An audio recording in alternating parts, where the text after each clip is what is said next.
حسبي ربي جل الله ما في قلبي غير الله نور محمد صلى الله لا إله إلا الله حسبي. Itu adalah paling besar nikmat yang diberikan oleh Allah Subhanahu wa taala. Kenapa? Li'anna dunya aduwatun, dunia itu musuh bagi Allah. Ya, dunia adalah musuh bagi bagi Allah. Wallahu yubilu biha ala adaihi, dan Allah akan memberikan dunia itu kepada musuh-musuhnya Allah. Ya, dunia itu adalah ibarat kata musuh Allah, dan Allah akan memberikan kepada musuh-musuhnya Allah. Wa yasrifuha an awliyaihi, dan akan memalingkan kepada orang-orang yang dicintai oleh Allah Subhanahu wa taala. Jadi dua tolak, bertolak belakang. Ada dunia ini akan menjadi musuhnya Allah, dan akan diberikan kepada orang-orang yang cinta kepada dunia tadi menjadi musuhnya Allah. Dan dunia itu juga menjadi musuh Allah, dan Allah palingkan kepada orang-orang yang dicintai oleh Allah Subhanahu wa taala terhadap dunia. Nah, makanya kata Habib Abdullah, terkadang ada sebagian daripada orang itu yang diuji. Ya. Diuji dengan apa? Diuji dia dengan kefakiran. Ya, susah banget hidupnya. Fakir. Kalau fakir itu kata ulama, standarnya fakir itu adalah dia mendapatkan penghasilan sehari kurang. Nah, itu fakir. Untuk dia sehari-hari itu kurang, itu fakir. Ya, kategori orang yang disebut dengan fakir, dapat sehari kurang. Ya. Artinya belum tentu juga dapat. Nah, itu fakir. Hari-hari ini buat besok belum tentu dia dapat. Nah, itu fakir.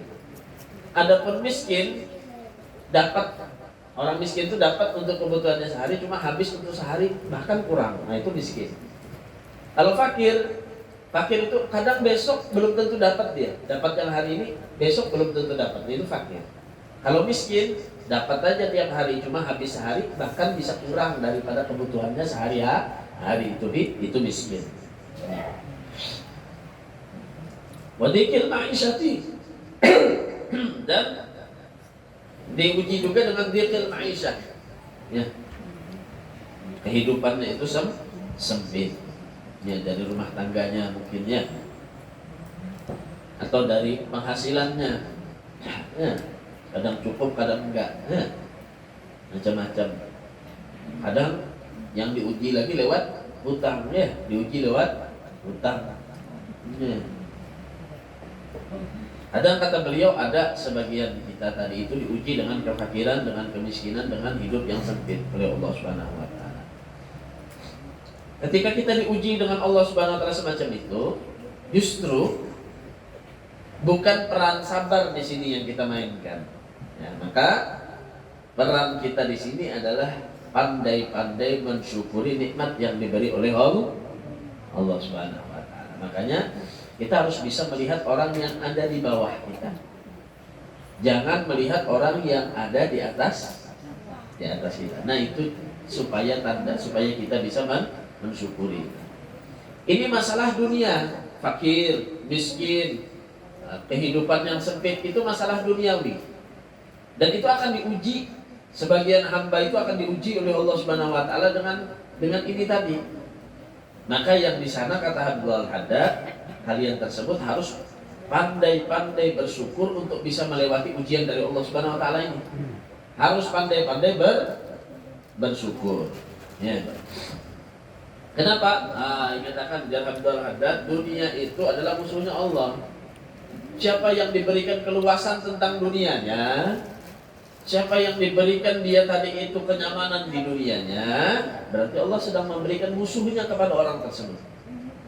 disuruh menggaduh musuhnya Allah. Ya, disuruh menggaduh musuhnya Allah.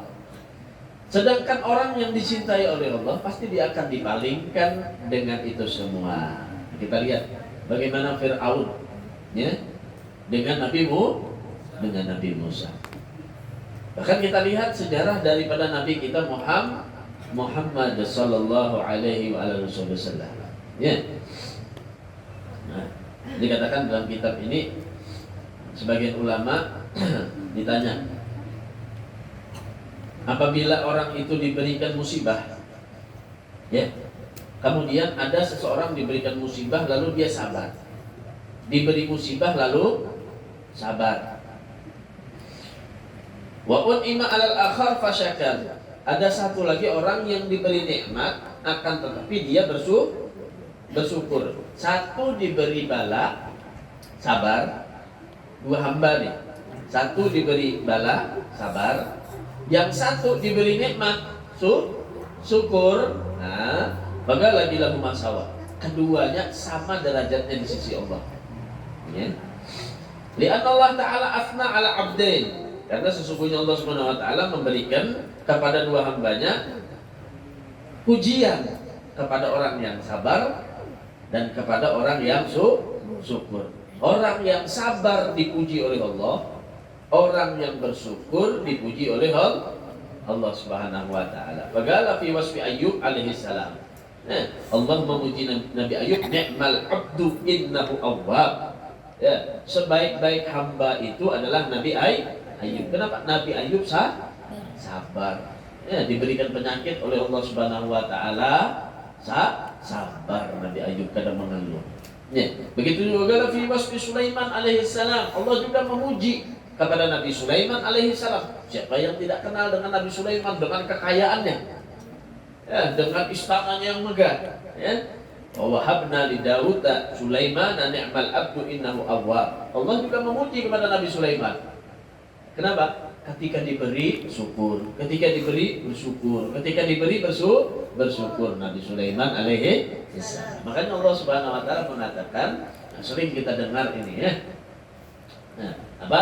La in syakartum la azidannakum. Siapa yang pandai bersyukur kepada Allah, maka akan ditambah nikmat oleh Allah. Wa la in kafartum inna 'adzabi la syadid. Kalau dia tidak mau bersyukur, maka azab Allah sangat besar.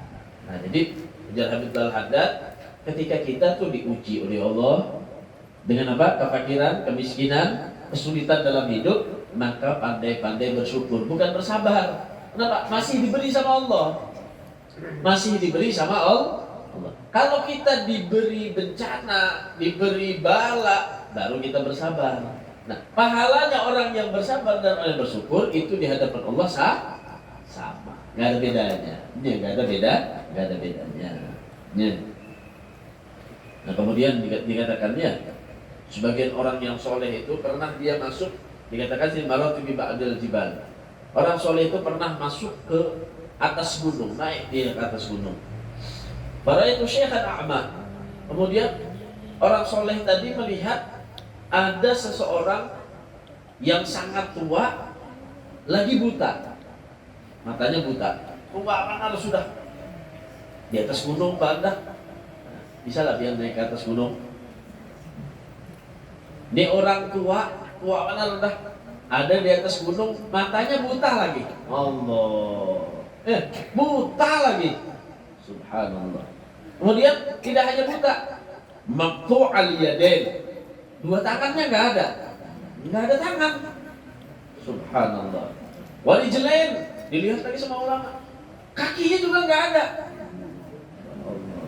Hidupnya di atas gunung, matanya buta, tangannya nggak ada, kakinya nggak ada.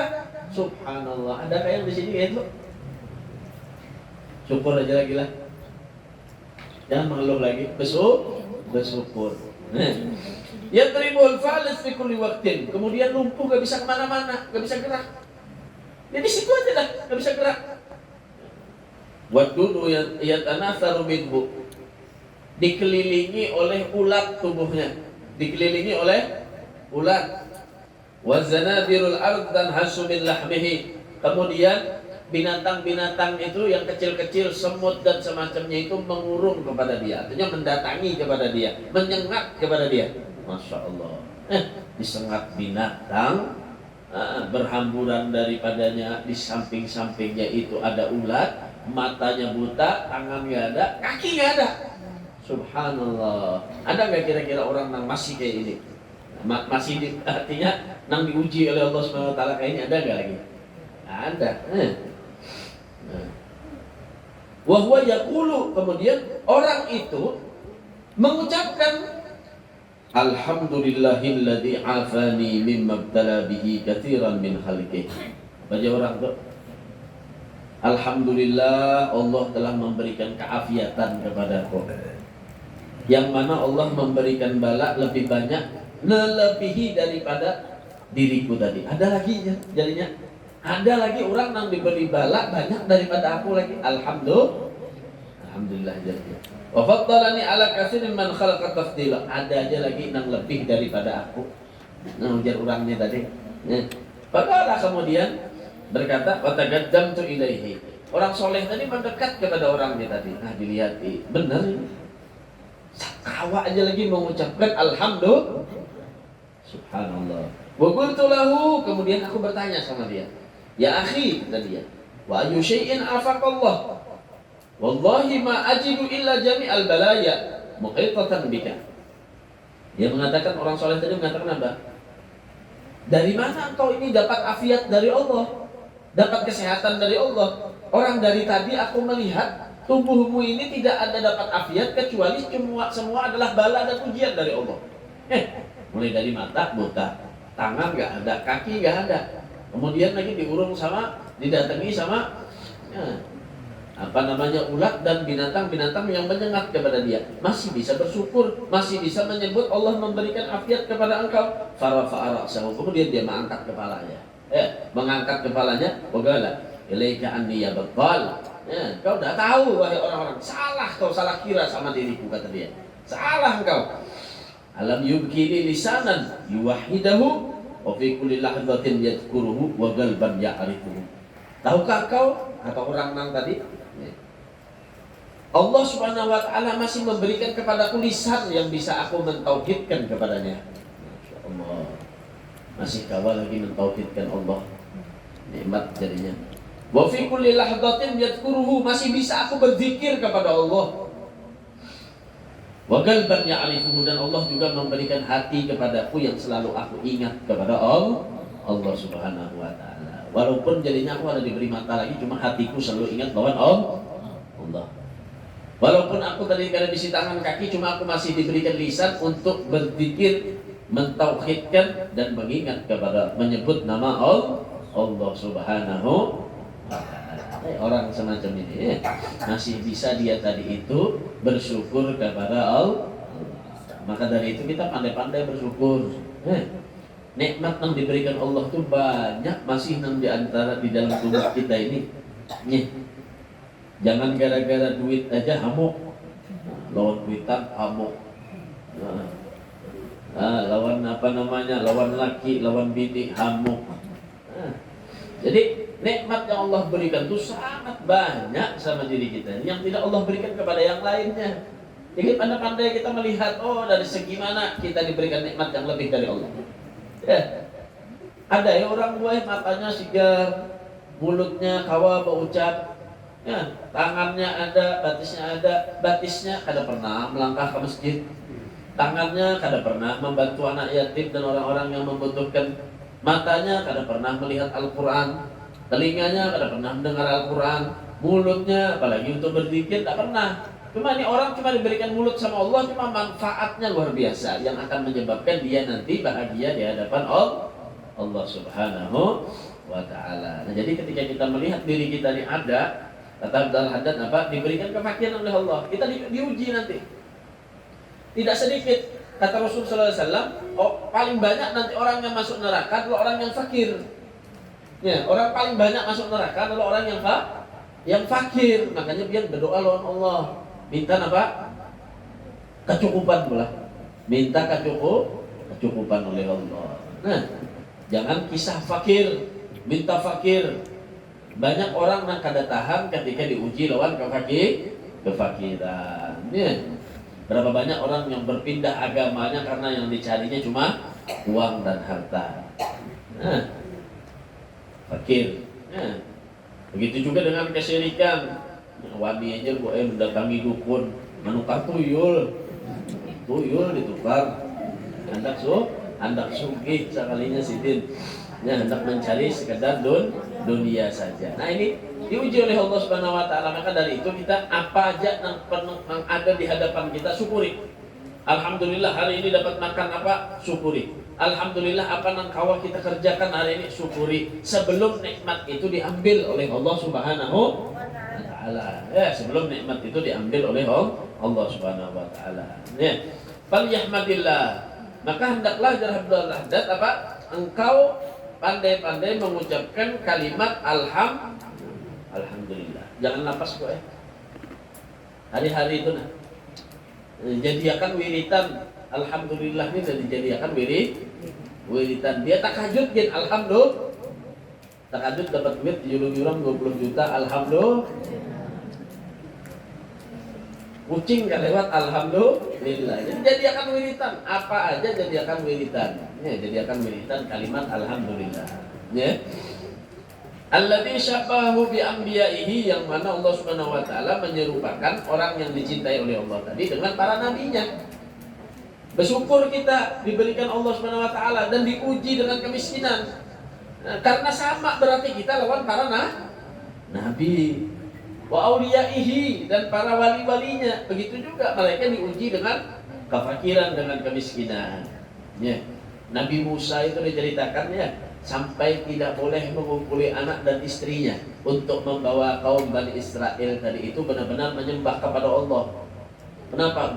Artinya berkecamuk benar-benar terjadinya perang, terjadinya penindasan kepada kaum Bani Israel pada saat itu yang menyembah kepada Allah. Maka dari itu ketika Nabi Musa punya istri, punya anak pun dijauhkan istri sama anaknya, tidak dikumpul. Tidak, artinya tidak ikut dengan Nabi Musa.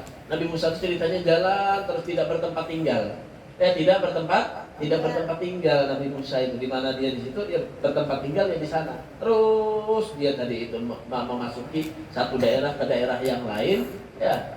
Nah, tapi yang namanya kaum Bani Israel ini adalah mereka itu kufur nikmat. Kufur nikmat. Bahkan dulu makanan disebutkan itu langsung turun dari surga. Ya, diberikan langsung oleh Allah Subhanahu wa taala makanan dari surga. Cuma mereka kufur nikmat. Protes sama Nabi Musa, minta pang yang lain lagi. Masa ini aja makanannya. Itu disebut dengan manna was salwa. Manna was salwa itu makanan yang turun dari surga. Ya. Kemudian Nabi Musa alaihi salam diperintahkan oleh Allah mengambil kitabnya. Apa kitabnya Nabi Musa? Tahu? Naik Nabi Musa 40 hari, Nabi Musa munajat mengambil tadi itu risalah Taurat tadi, naik Nabi Musa, turun Nabi Musa, mereka ternyata di bawah ketika Nabi Musa naik, mereka sudah bingung. Ya. Kita ini mau apa disuruh di bawah sini? Apakah benar Tuhannya Musa itu? Biar saja Musa bertuhan dengan dia dan kita bukan bertuhan dengan Tuhannya Musa. Akhirnya apa? Mereka sepakat untuk maulah Tuhan. Jadi jadikan sapi, diulah, dipaku sapi tadi, disembah. Disembah sapi tadi. Turun Nabi Musa. Nah, ini pengingkaran kepada Allah Subhanahu wa taala. Akhirnya dipilih.